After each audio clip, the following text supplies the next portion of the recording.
কোন কোন আল্লাহ বেঁচে আছে যে তোদের আজান শুনবে? ওটা একটা সিমেন্টের বক্স, ওকে কি আজান পড়ে পড়ে শোনাবি? ওকে তো আজান পড়ে কম শোনাস, পশ্চিমবঙ্গ ভারতবর্ষেরই মানুষজনকে বেশি শোনাস আজান।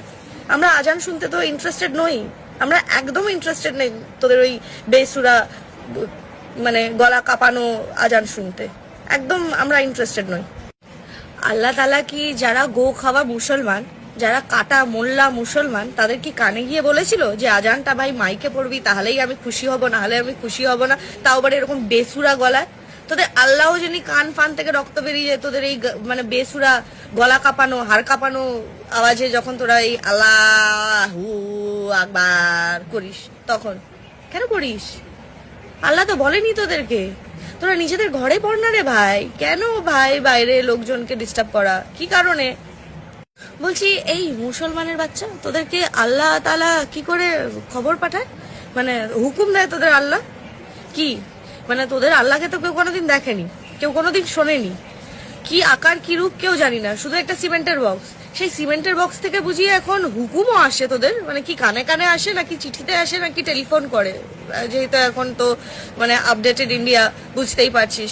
তো তার সাথে সাথে যদি তোরা তাল মিলাতে চাস, তাহলে কি আপডেটেড পাকিস্তানে কি এরকম আল্লাহ তালা তোদের ফোনে ডিজিটাল ভাবে বলে যে ভাই আমি ডিজিটাল আল্লাহ তালা আছি, আমি তোদেরকে ডিজিটালি ভাবে ইনফর্ম করছি যে তোরা এসব কর, বলে নাকি?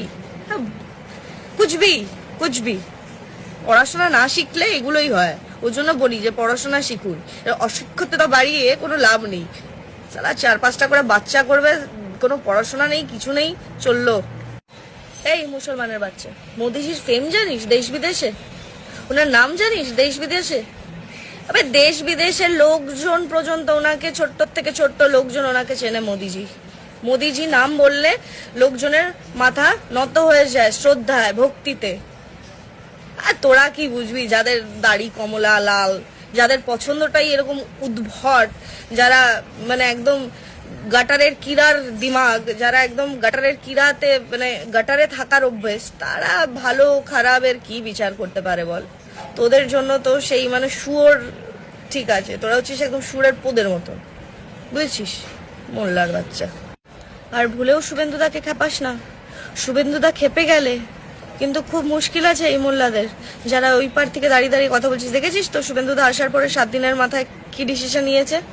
একদম খেপাবি না। আর যেই শুভেন্দুদা আমাদের পশ্চিমবঙ্গের মুখ্যমন্ত্রী হলেন কি না হলেন, তোরা বিল থেকে বেরিয়ে এসেছিস। না তোদের গায়ে যেন মনে হচ্ছে কেউ অ্যাসিড ছিড়িয়ে দিয়েছে। দেখ সব বিল থেকে বেরিয়ে, সব মোল্লার বাচ্চারা বিল থেকে বেরিয়ে গেছিস, যেন মনে হচ্ছে এই সাপের আগে যে অ্যাসিডটা ছড়ায় না সেরকম ছুড়ে দিয়েছিস, তোরা বেরিয়ে গেছিস। তা বেরিয়েছিস ভালোই হয়েছে, তোদেরকে দেখতে বেশ এন্টারটেইনিং লাগছে। দেখতে দেখ না এক একজন কি বাবা রে, ইস গা ফা কিরকম ঘিনঘিন করে আমার। জয় সিয়ারাম, আমি রিঙ্কা খড়গপুর থেকে।